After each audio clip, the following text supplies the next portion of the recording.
Right, good morning everybody. Happy Tuesday. Today is Tuesday, September 17th, and look at us. We're in week 3. How exciting for us. Hopefully your week is going well. Just as always, we are going to do our everything comes in threes. And, you know, when we're talking about everything comes in threes and God's intentionality, one of the things he does with intentionality in the Bible is do repetition in threes in the Bible. And one of the things he does in repetition in threes is he'll often repeat a phrase 3 times in the Bible. And he does it through Jesus and through Samuel, where he'll have them each repeat a phrase in a situation 3 times, just to get it through our thick human skulls as we're reading the Bible.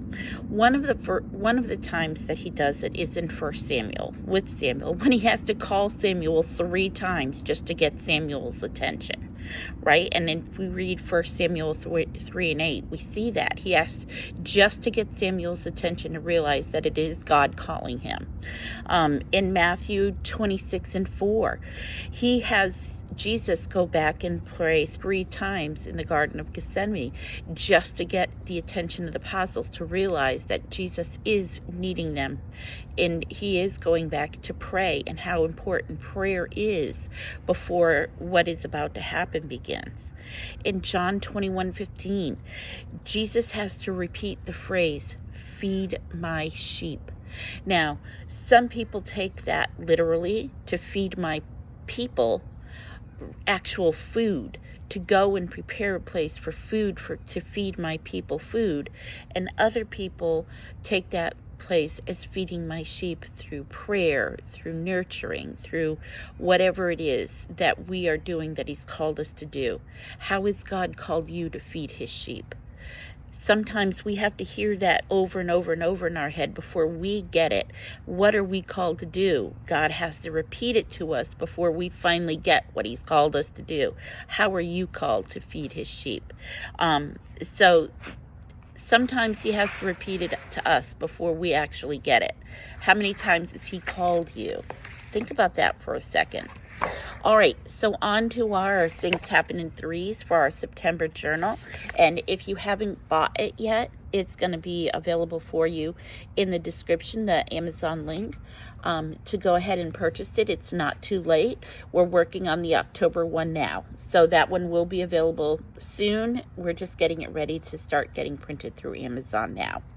So obviously the first thing we want to do is our 3 people. Who are those 3 people you're focusing on today? What kind of text message are you saying to them today so that they know they're not alone? Because how often can we get in our own head when we think we're all alone? Make sure somebody in your life knows that they're not alone today, that someone is thinking about them. Okay, how are you going to bless them today? Are you going to make extra soup? Are you going to make extra taco meat? Are you going to make that extra meatloaf and just drop it off? Don't ask permission, ask forgiveness. Bring them that extra meal today, because you never know what somebody needs in the moment. All right, so now let's go on to the second part of Things Happen in Threes, where we work on bringing God's word to life for our own self. Now, the best way that we can remember God's word is 3 ways. Read it, write it, and apply it. So the first thing we're going to do today is read it. And today's verse is John 14:15 through 16. If you love me, keep my commands, and I will ask the Father, and he will give you another advocate to help you and be with you forever. So now that we've read it, and obviously you read it too, now go over here in this section to write the verse. That always helps us remember it better. And now down here, how does this verse apply to you? Did something happen recently where you needed to know this verse? What does it mean to you? How does this apply to stuff that's going on in your everyday life? Does it trigger something new? Is it like you've never read the verse before? What happy thoughts does this bring to you today? Okay?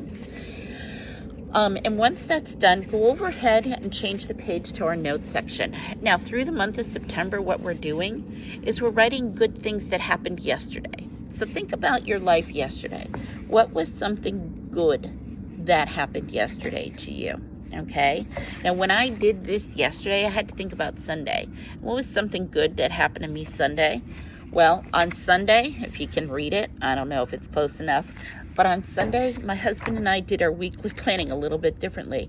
We happened to be in a car ride, and I know gas is expensive. This is not something we would normally do, but we happened to be in a car together, and we took advantage of that opportunity, planning our weekly menu, planning our week together, what were some appointments or some obligations we had coming up this week, and just doing our weekly planning that way was out of our norm, took us out of our rut, a little bit differently to do that. It kind of a little bit of a date for the, a little bit of a car ride that we had. And it was just a little bit different out of our norm. And it was something good. It was different. And so I encourage you, if you have a date night coming up, do something a little bit different, out of your norm. Get out of your box. Your box is not that comfortable. All right, guys, have a great day today, and I look forward to chatting with you soon. Bye-bye.